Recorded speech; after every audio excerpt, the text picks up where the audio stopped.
This is the Conway train that comes up to top of Mount Washington, the steepest rail track in the United States.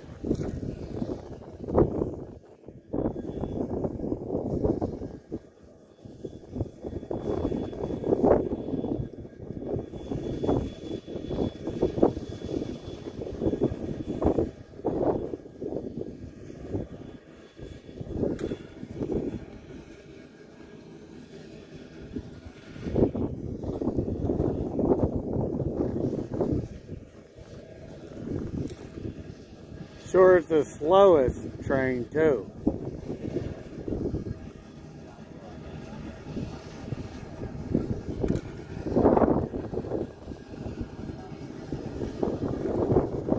Never seen a train go up a hill like this.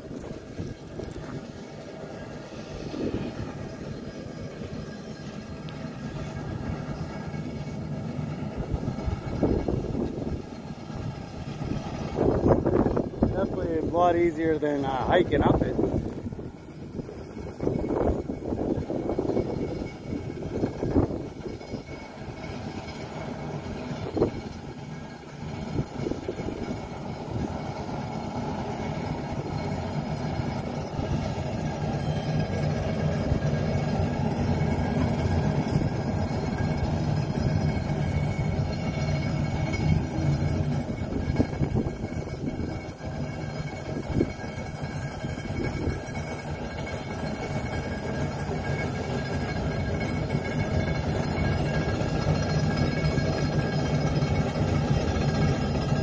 Look at that clean coal in the back of that train too.